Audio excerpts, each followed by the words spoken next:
apprenez à prier sans fermer les yeux, en verbalisant votre monologue à Dieu. Priez sans fermer les yeux. C'est quoi ce pasteur qui apprend les gens à prier sans fermer les yeux? Je vais juste te dire ceci. Ne vous plongez pas dans une telle religion où vous pensez que prière rime avec fermer les yeux. Ne pensez pas que chaque fois, pour que Dieu vous écoute, vos yeux doivent être fermés. Non. Si vous voulez apprendre à prier, la meilleure façon de faire au début de votre foi, pour prendre un bon élan, faites de votre dialogue là. Devenez conscient que ce que vous vous dites, Dieu entend. Parlez directement. Vous n'avez pas besoin de commencer par un protocole, des formules d'introduction. Seigneur, maintenant je vais prier, notre Père qui... Non, vous n'avez pas besoin de ça. Parce que même quand vous vous plaignez, que vous souffrez dans votre cœur, Dieu entend. Apprenez pendant que vous avez encore les yeux ouverts à parler avec Dieu.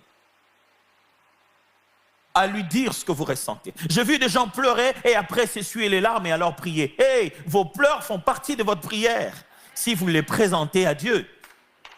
La prière n'est pas une affaire intellectuelle, elle est remplie d'émotions. Dieu veut entendre nos émotions aussi.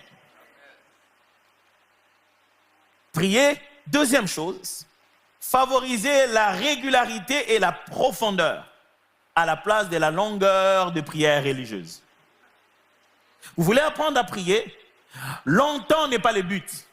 Longtemps est souvent une conséquence. Ce n'est pas prier longtemps qui est le but. Le but, c'est prier régulièrement avec un cœur sincère. Ça signifie ceci. Quand vous mettez à prier, l'idée, ce n'est pas de finir à prier après 1 heure. Non, ce n'est pas le problème. Le but, c'est quand vous mettez à prier, vous devez après prier encore, et après prier encore. Et après prier encore. Avoir une vie où on prie, on prie, on prie. Même si c'est 15 minutes, 10 fois, ça va. Mais à chaque fois que vous avez vos 5, 15, 10 minutes, vous devez avoir votre cœur sincèrement dedans. Parce qu'il y a bien des heures que nous passons dans la prière, nous disons tout, sauf prier. Vous savez, moi on est en train de prier là, pendant la louange aujourd'hui, alléluia. Oh, nous te glorifions Seigneur, toi, je te loue, toi qui es le feu, qui dévore le feu, justement. Est-ce que j'avais éteint le four? Oh Seigneur, en ce temps, je te glorifie, oh Dieu, le four. Et si ça brûle, est-ce que l'alarme là? J'avais dit à mon mari, répare l'alarme. Mais ça, c'est dans la prière, tu vois, c'est l'autre côté de la prière dans la tête. Et on a passé 1 heure à dire des choses qu'on ne pense pas. Et la tête est en train de divaguer comme ça. Un jour, on a posé une question à un homme de Dieu puissant de son époque qui a fait des miracles incroyables, juste pas loin d'ici en Angleterre. Il était plombier de métier. Il s'appelait Smith Wigglesworth. On lui pose une question lors de l'interview. On dit, tu fais beaucoup de miracles. Combien de temps tu passes dans la prière? Il dit, 15 minutes. La dame est scandalisée. Elle dit, 15 minutes? Toi, le grand Smith Wigglesworth? Il dit, non, je ne fais pas 15 minutes sans prier.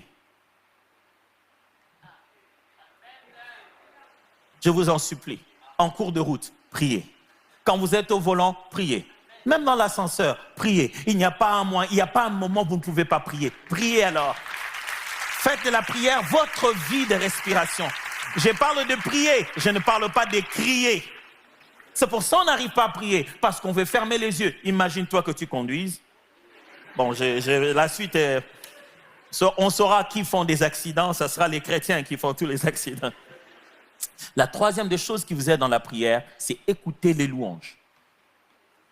Écoutez la musique de louange et d'adoration. Pourquoi? La musique de louange vous donne les émotions et le vocabulaire. Ça met les mots dans votre bouche et ça prépare votre âme à adorer Dieu. Écoutez les louanges.